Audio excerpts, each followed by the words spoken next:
So I've been working on my own roll and write fantasy realm crawl, dungeon crawl game called Realms of Solace. And a few of my friends have been wanting to try it out, but they wanted to get together, especially during this shelter in place situation. They wanted to get together online and play it. So despite my efforts to try to convince them that this is a solitaire game, they wanted to get together and try to play it as a group. So that left me scrambling to come up with a multiplayer version of the game. And I don't even have the solitaire rules complete yet because I was struggling to figure out what kinds of actions to include in the questing system. And what I realized was if I could get a group of people together and play this game multiplayer, I might be able to see what kind of patterns emerge, like what kind of actions they want to perform every turn, and then figure out how to sort of codify the multiplayer experience into a set of solitaire rules. I was left trying to figure out how to sort of combine my Realms of Solace solitaire rule set with basic Dungeons and Dragons. Now, I hadn't really owned any Dungeons and Dragons books really since the 80s, since I was 12 and went out and bought the red box. But when fifth edition came out, I decided to take the plunge and buy the fifth edition rule book just because I was kind of curious, like to see how D&D had evolved over the many decades that I had been ignoring it. And so when my friends wanted to get together and do some role playing games, I decided to bust into the fifth edition rule book, and frankly, I found the whole thing to just be way too kind of crunchy and convoluted and overwritten and over designed. Um, this game has gotten a lot bigger over the years, and it's like 300 pages of just the player's handbook, and then there's also a dungeon master's guide, and then there's also a monster manual, and each one of these books is $50. So really, to get into D&D fifth edition now, it's like $150 and like 1,000 pages worth of reading, especially if you're a dungeon master. So I was kind of like, this is way too crazy. So then I actually dug into the old red box, the old red books, the old Beckme version, the Mentor BX version, and this is kind of how I remembered it. Is a lot more my speed. The players manual for the old Beckme version is about 60 pages long. It's easy to read. It's that nice like triple column format that I've gotten used to with Ares magazine games, and I really like it better than fifth edition. The whole thing just is a lot easier to digest, and it just kind of gets down to the meat of the game. And then there's like a Dungeon Master's rule book, which is actually pretty thin. It's only like 40 pages or something, and it's great. I sat down and read this in a day, and I was like, oh yeah. And it's even got some like sample quests in it, and I'm like, okay, well this is definitely a lot more my speed. I also have the old expert book, which is just a continuation. The red book covers like levels 1 through 3, and the expert book I think goes up to level 10 or 14 or something. So this was a great way to sort of get back into D&D and sort of figure out how I was going to run this game of Realms of Solace, trying to mash it together with D&D. And then this was a project that I didn't kickstart it, but it was a Kickstarter, and I found this book retail after the Kickstarter ended. But it's basically the old Beckme version that covers all the books, not just basic and expert, but the like companion set, and I can't remember what the other sets were called. But this is just basically like a clone of all the Beckme books, sort of combined into one nice little 6x9 hardback. But I really like the way this is formatted. I like the way it's been rewritten. I like the art. So this was another way for me to sort of wrap my brain around the D&D old school D&D kind of rewritten with a more modern sensibility. So what I tried to do is figure out what all these different versions of D&D have in common, and like if I could strip away everything and just boil it down to the bare essentials, like what do I need? What's the bare minimum I need to run a D&D game for my friends? And what I came up with was basically just a 4-page rule set, and I took the character creation rules from Realms of Solace and the classes from Realms of Solace, and just boiled down all this stuff. And what I ended up with was a little rule set that I'm just calling Dead Simple RPG, DSRPG.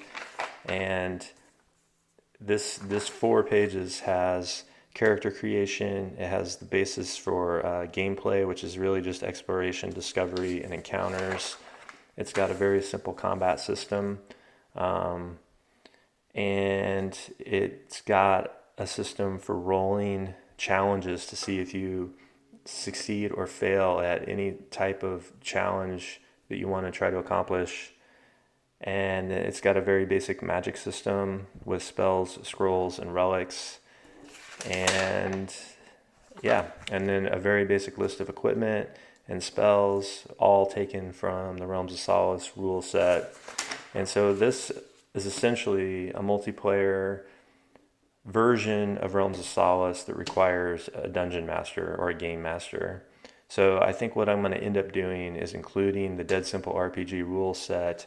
I'm going to roll it into Realms of Solace as a multiplayer variant for this solitaire role-playing game, so that you could actually get together with the Realms of Solace rule book and spin up a map, spin up some characters, and have a group adventure. So my friends and I did get together online, and we have played now, I think, 5 sessions of DSRPG. And I've learned a lot. I've never dungeon mastered or game mastered before, very first time. And I think these 3 friends have dabbled a little bit with D&D over the decades, but none of them have ever been like hardcore gamers or D&D players. So we were all kind of novices going into this fresh for the first time. I was learning how to game master. They were sort of learning how to cooperate as players. But we've had a really good time, and we kind of reached a milestone last night where we sort of finished our first campaign. But the first thing I did was I just rolled up a map as a DM. I just rolled up a map from the Realms of Solace rule set. This is just a random map, and it has 4 different human kingdoms, and there's a village where these 3 meet called Middle Fork. That's Northport, Thadia, East Rock, and Old Stone. And then down south, there's a 1,000-year-old dwarven empire built into these mountains. And there's an elven realm down here, which they haven't even explored yet. And then there's kind of a dark power over here on the west that's been the sort of crux of the whole campaign, is that this dark power is growing and sort of terrorizing these kingdoms. And then I had each player roll up their own character, and then I printed up this sheet with 4 character sheets on it. And I, as the game master, I just like to keep track of like all the character stats. So this is my version of their characters, and then they each were keeping track of their own character stats as well. Watching the types of actions that they wanted to perform each day kind of helped me figure out how I want to codify the action system for Realms of Solace. Patterns developed in the way that I was game mastering. For instance, they started in Middle Fork, and they had the option of going any one of these 3 roads to any one of the kingdoms, but instead they decided to just head out overland into the mountains. One of the patterns that I found myself repeating was like, oh, okay, well, if you want to climb through the mountains, we're going to roll for weather every night, and we're going to, it's going to be hard. You're going to be cold. You're going to be hungry every night. If a blizzard rolls in, you're going to get frostbite. And so that was kind of like a pattern that developed with mountains. And then for each terrain type, there were these sort of patterns that kind of developed, like, in the hills and in the grasslands, you're not rolling for weather every night, but you are rolling for encounters. There's lots of different critters that roam through the forests and the hills and the grasslands. And there's there's a certain percentage chance that you're going to stumble onto these critters. Also, I like the idea that critters don't immediately reveal themselves. So instead of just like, oh, you saw a monster and this is what it is, it's more like, no, maybe you hear rustling in the bushes, or maybe you see the beady eyes in the night. That was another device that I found myself using again and again as they were traveling through the mountains. At night, if I rolled for encounter and they get an encounter, instead of just having like a monster charge them, who is on watch right now? Oh, it's Brutalis. Okay, well, Brutalis, you're sitting there staring out into the dark and you see these red beady eyes staring back, and not just one set, but there's like a dozen sets of these red beady eyes. And so then I left it up to the party. Well, what are you going to do about it, But each time this party ran into the red beady eyes in the middle of the night while they're trying to sleep, they decided to stand their ground and sort of fortify their position but not attack. And so I found that really interesting. It built a lot of tension, and the party was really freaked out every time this happened, but they never actually engaged with the red beady eyes, and they never even found out what they were. And that worked. So I want to incorporate things like that into Realms of Solace as well. Um, an encounter, instead of just being rolling on a monster table and pulling up a monster, an encounter is going to be more like a rustling in the bushes or beady eyes or a strong odor. So DSRPG really only has two systems. It has ability tests and it has a very simple combat system. Ability tests are dead simple. Each character has 6 different abilities, and if they're trying to do something like sneak up behind a creature, then you would look at their stealth rating. So this ability chart that I came up with is just a simple way for me, the game master, to glance at a challenge and glance at somebody's abilities and decide like how I want to rate the challenge. And coming up with these difficulty ratings is going to have to somehow be codified into Realms of Solace so that the player knows like, oh, I'm trying to do this maybe on this terrain type with this current situation, so the difficulty of that is always going to be hard. Or maybe the difficulty is always going to be between a range, and then you roll to figure out like where the difficulty lands. That's the only part that really needs to be codified, and the rest is kind of spelled out. So, let's say you're highly skilled, at agility, and you're trying to jump over a huge crevasse, but it's a very hard task. Let's say we give it a difficulty of 9, but you have a 4 agility. So you would basically need to get a 5. You'd need to roll a 5 or higher on a 1d6. So you'd have a 33% chance of making it over that crevasse. So in this circumstance, like the jumping over the crevasse succeeded. Everything in green is automatic success. So if you're a master of something, anything with a difficulty level of 7 or less, you don't even need to roll automatic success. And on the other end of the spectrum, the red indicates automatic failure. So this was a very handy table for me as a game master, and this table is going to be included in Realms of Solace. Combat just involves coming up with an attack strength for the attacker and then a defense rating for the defender, and those are derived basically by your might and your agility and the weapon you're using. So Brutalis, one of the characters in the game that I've been playing with my friends, he has a might of 8 now. He's actually leveled up a few times, and he's getting stronger and stronger. He's putting all of his like leveling points into might and agility. He just wants to become like a mega tank. But so he's got a might of 8, and he's got a +1 sword. So his attack strength is actually now 9. He just leveled up last night. We haven't fully gone through and like fixed everything. He has an agility of 6, but he has chainmail, which slows him down a little, so it's a -1. So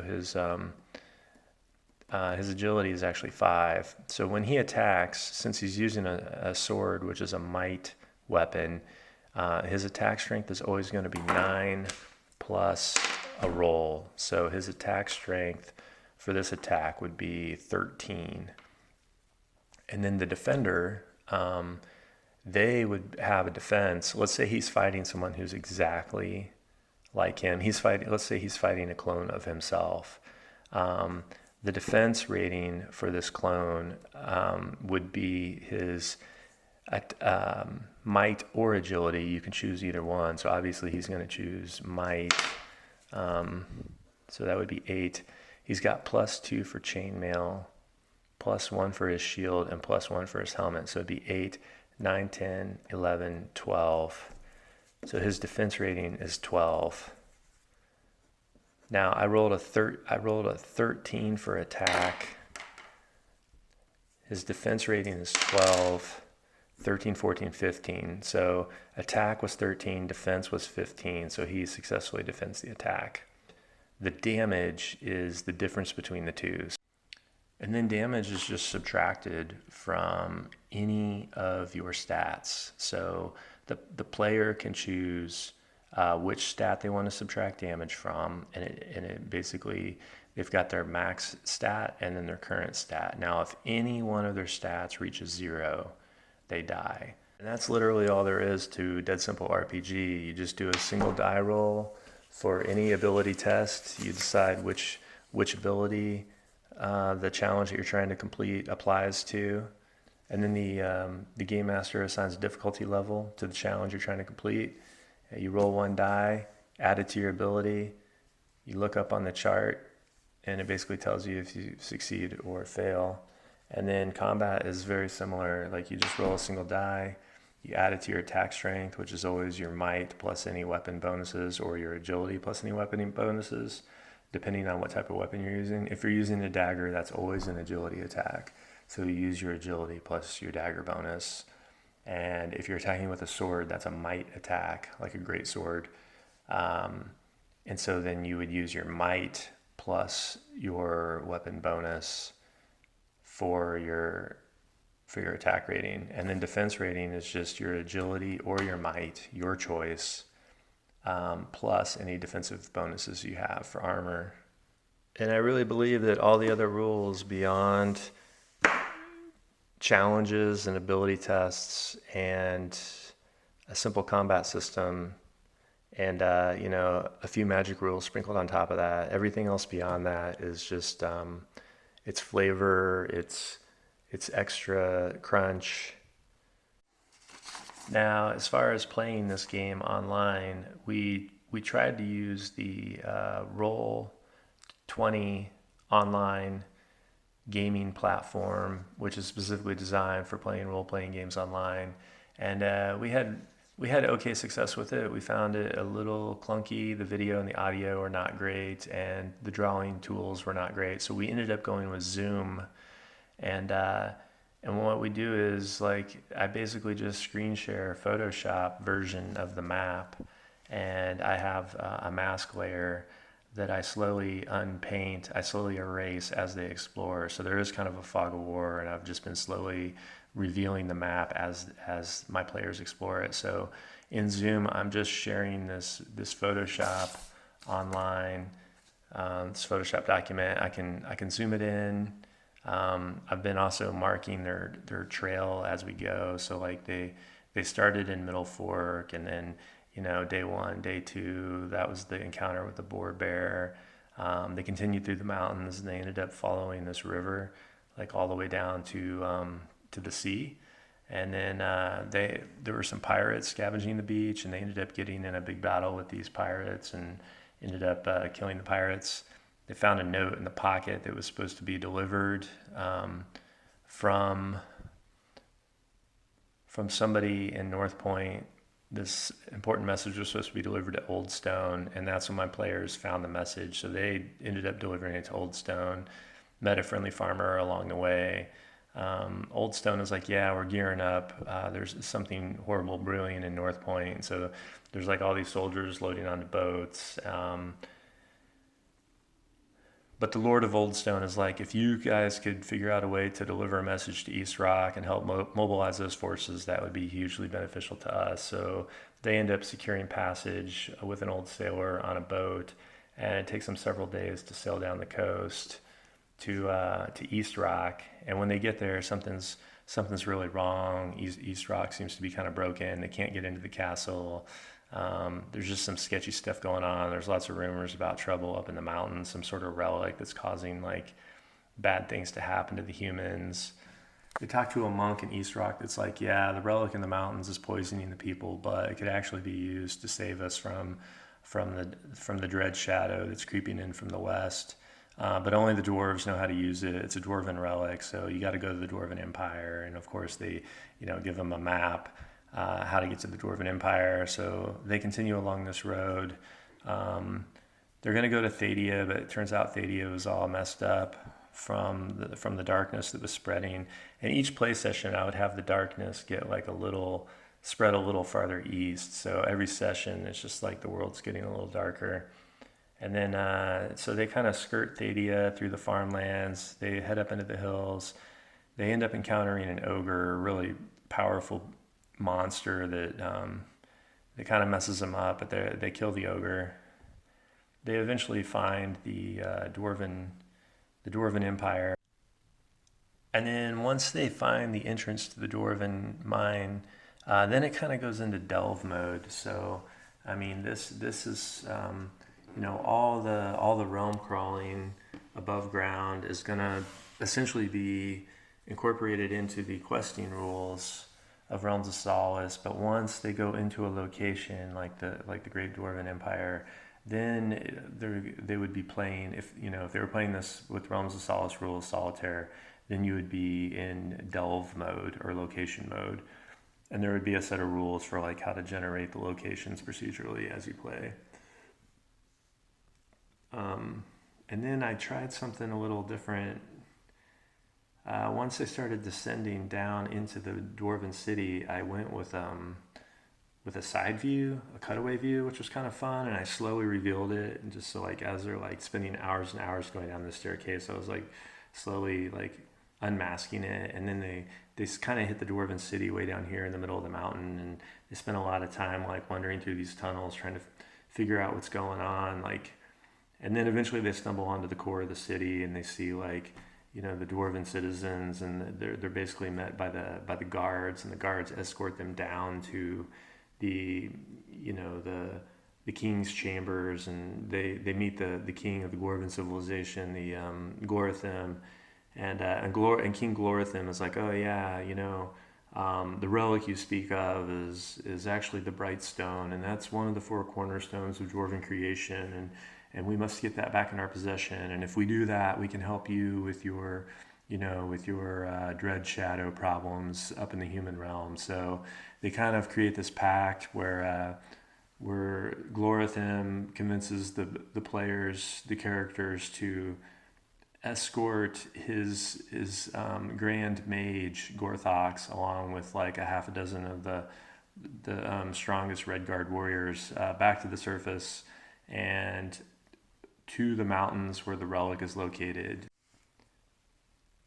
So then my players end up escorting Gorthox along with a half a dozen of the Red Guard Dwarven warriors through the mountains. There's a huge blizzard here on day 17, and Brutalis, the tank, gets frostbite, and they barely manage to like stumble out of the mountains. They make it to the coast. There was actually, when they popped out of the mountain here, I had this entire area on fire. Like the hills were completely ablaze along with the farmlands beyond. And so they basically had no way to go back the way they came. And remember, there was like fog of war, so they didn't even know that the coast was here. They knew there was like kind of a bay there, but they had no idea what was going on over here. So they decided to just kind of head east, and hopefully they would stumble onto something. They eventually hit the coast and realized that there was really no way to take land back to East Rock. And I had no idea what they were going to do. I didn't even know if the problem was solvable, but they come up with the idea of like trying to build a boat, and that was something that never actually occurred to me, but I thought it was really cool. So the characters, along with the dwarves, set about building a boat, and it ends up I come up with a little system on the fly for like how much progress they make each day, and if they have any complications. And one of the complications is one of the dwarves got hurt, and then on the final day when they were finishing up the boat, it was like day 3 or 4. I rolled, and there was another complication, so I had like 10 giant crabs just come up out of the sea and start like snapping and chomping and like making their way toward the group. And Jax, the adventurer, had this great idea. He had a bomb, so he came up with the idea of just like throwing this bomb like right in the middle of the crabs, and he had great agility, so he like nailed it. Six of the crabs were immediately blown to smithereens, and then there were four left, but they were badly damaged, and the party was able to dispatch the remaining crabs easily. And so they stocked up on crab meat. They have like more food than they know what to do with. They put it all on the boat, along with all their gold, along with the dwarven guards, and along with Gorthox, the dwarven mage. And they just start rowing. It's a giant rowboat that they've built for all 10. And they start rowing north through the sea, and their plan is to like get to the coast. About halfway through that voyage, these tentacles come up out of nowhere, and this was just basically me just rolling for an encounter each day of rowing just to see if something goes horribly wrong. And I rolled a one, so that indicated that something was going horribly wrong. So I decided that there were going to be tentacles from the deep that come up, and they immediately snatched two of the dwarves off the boat in an instant, and those dwarves were never seen again. But Brutalis and Jax and Lebo, they all dive into the water and look for the dwarves, and they all get entangled in tentacles, and they're cutting their way free of tentacles. Eventually, Jax dives deep and finds the body brain of the tentacled beast and stabs it with his dagger, the tentacled beast lets go of everything and just like shoots down into the abyss, leaving behind like a contrail of ink. So they spend another day like paddling back to shore, to this north shore. They're finally back to where they want to be, because they know that the dwarven relic is somewhere like in this mountain. And they're all like ink stained and like salt encrusted, and just they kind of look like monsters themselves at this point. And they're creeping up through the grasslands. When they cross this road, they just see a sea of refugees heading from west to east, people fleeing the Dread Shadow, and they're all just kind of heading into East Rock. And and the dwarves just start heading north. The dwarven mage is just walking north. So the characters are like, well, we better follow him. And so last night was like the final sort of epic battle where they get into the human mines, where the humans from East Rock had discovered the dwarven relic. And the relic is in this chamber kind of in the middle of the mines. The relic is completely surrounded by sort of insane human knights and warriors from East Rock that have come, and they're just kind of obsessed with this glowing object, and they're coveting it. They're trying to harness its power, but it's basically just destroying them. And so Gorthox the mage, along with the players, have to defeat these madmen from East Rock in order to reclaim the relic. And it's a really close battle because there's like a couple dozen of these warriors from East Rock, and there's only at this time there's only like three of the Redguard dwarves left, Gorthox the mage, and then the three player characters. So like Jax almost dies. He's like one hit point away from dying. Brutalis and the dwarves like build like a tight square formation with Gorthox in the middle and make their way to the center. And once Gorthox gets his hands on the relic, basically like he's able to instantly destroy the madmen. And so Gorthox is like, thanks for your help. I'm gonna go off and get to the source of the Dread Shadow and use the Bright Stone to defeat it. And so they kind of part ways with Gorthox, and then the player characters kind of stumble into East Rock. I'd say all in all, I think we played 5 sessions, and we tried to keep each session to 2 hours. That seems to be the perfect amount of time to like get through a lot of content but not get exhausted. So I think we spent a total of 10 hours plus in game. And in game time, we actually covered 27 days of game time in total. So that was kind of fun. Like basically their adventure lasted about a month. And it's not necessarily over. I mean, they're in East Rock now. They have like backpacks completely filled with gold. So now now they're no longer poor. They can actually buy some decent equipment, and they can rejoin the efforts to squash the Dread Shadow that's coming from the west, or they can hop on a boat and head overseas and look for other adventures. So it'll be interesting to see what happens. And so that's basically what a campaign of DSRPG can look like. And to some extent, that's what a questing session of Realms of Solace is going to look like too. I mean, my goal is to take all the different experiences and patterns that I saw emerge with DSRPG and roll those into kind of a finite rule set for Realms of Solace.